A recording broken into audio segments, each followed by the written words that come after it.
Bonjour à tous, bonjour chers Audois, je suis Julien Rancoul, le député sortant de la 3e circonscription de l'Aude, député RN de cette 3e circo.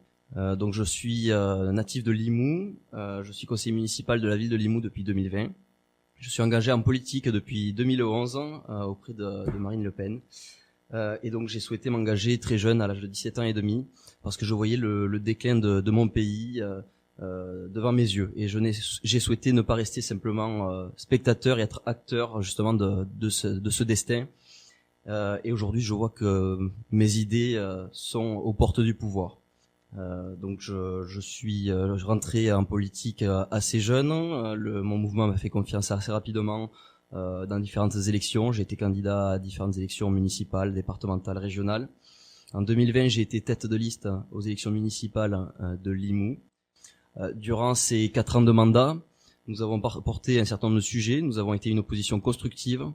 Et je crois que c'est grâce à ce travail justement local que les Audois et notamment les Limouxiens m'ont fait confiance il y a 2 ans pour représenter la circonscription à l'Assemblée nationale. Donc professionnellement, j'ai commencé à travailler très jeune, à 19 ans, dans le milieu de la sécurité, puis en tant que formateur en secourisme et sécurité incendie. J'ai toujours voulu mettre au centre la valeur travail et le mérite, et j'ai toujours été indépendant. Voilà, je n'ai jamais rien demandé ni à l'État ni à mes parents financièrement. Et c'est une certaine fierté que j'ai justement de m'en être sorti seul de par le travail. Je suis papa d'une petite fille d'1 an et demi aujourd'hui. Nous habitons à Limoux et c'est aussi pour l'avenir de nos générations à venir que je m'engage en politique. Donc depuis 2 ans, j'ai la fierté et l'honneur de vous représenter à l'Assemblée nationale et de porter un certain nombre de sujets. J'ai été classé dans les 150 députés les plus actifs de l'Assemblée nationale ces 2 dernières années, notamment en termes d'intervention et de questions au gouvernement, parce que encore une fois, je pense que nous avons des comptes à rendre à la population en tant qu'élu, et j'ai toujours fait de ma priorité justement le fait de ne pas vous décevoir et de porter les sujets locaux à l'Assemblée nationale, parce que nous avons souvent, malheureusement, je pense, été oubliés dans le département de l'Aude et plus généralement dans la ruralité. J'ai déposé 3 propositions de loi en 2 ans. La première a été donc une proposition de loi pour créer un fonds de revitalisation à destination des petites communes, les communes de moins de 3500 habitants, parce que j'ai fait le constat, de par mes visites sur le terrain, notamment au contact des maires, qu'un certain nombre de petites communes, que les communes en règle générale, les petites communes étaient oubliées des pouvoirs publics et notamment de l'État. Les fonds, les subventions sont souvent captés par les grandes métropoles et par les banlieues. Et j'ai souhaité donc mettre en lumière les difficultés de nos maires ruraux qui se battent chaque jour pour que dans nos villages on puisse entretenir notre patrimoine, notre voirie, investir pour créer des infrastructures, des salles des fêtes, des infrastructures pour la culture, pour les jeunes, à destination de nos clubs sportifs. Donc j'ai porté cette proposition de loi et cela a amené la chaîne LCP, chaîne nationale, à se déplacer dans la circonscription et justement à mettre en lumière la difficulté de ces élus locaux, ces maires de petites communes qui chaque jour sont sur le terrain pour essayer justement de faire vivre leur commune et parfois même survivre leur commune du fait de grandes difficultés, notamment financières, de par notamment l'inflation qui touche aussi nos communes par exemple sur les factures d'électricité ou de gaz. Donc ça a permis cette émission de mettre en lumière leurs difficultés sur une chaîne nationale. Ça a été diffusé une 15aine de fois sur des heures de grande écoute, et ça a été là aussi pour moi un honneur de les mettre en lumière et de faire justement briller la ruralité audoise qui est l'âme de notre département.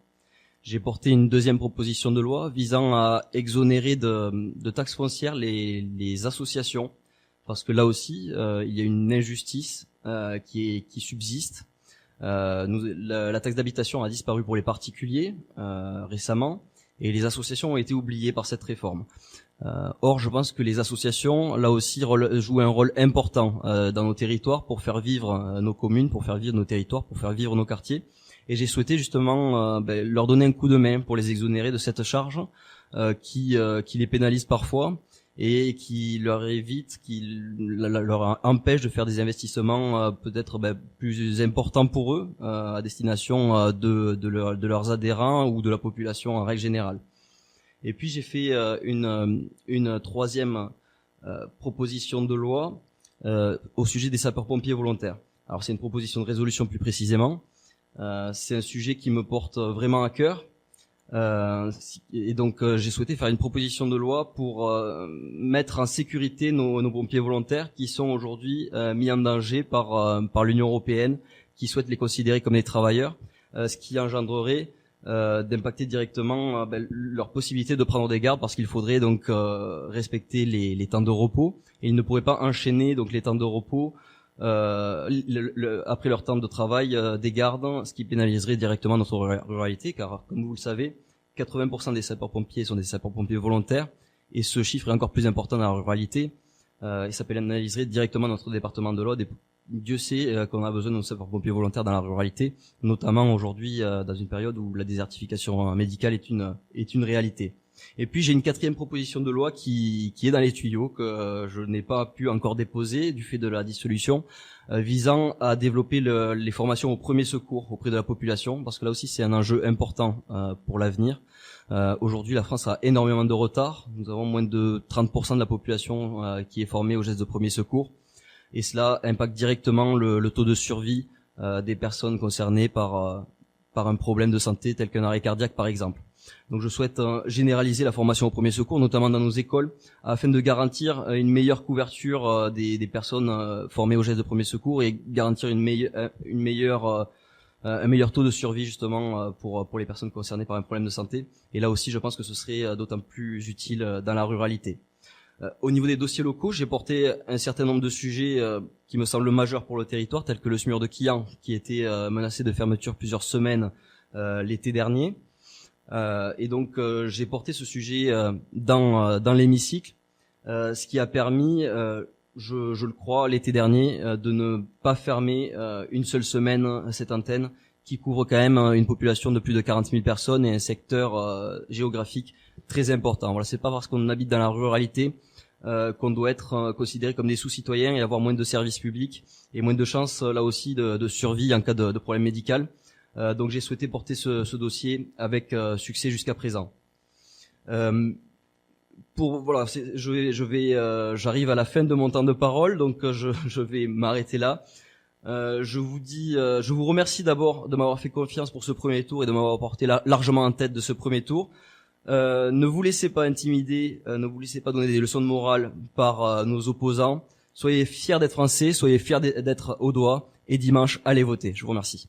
Contact FM Occitanie. Contact FM. Toutes les musiques, tous les tempos. Contact FM.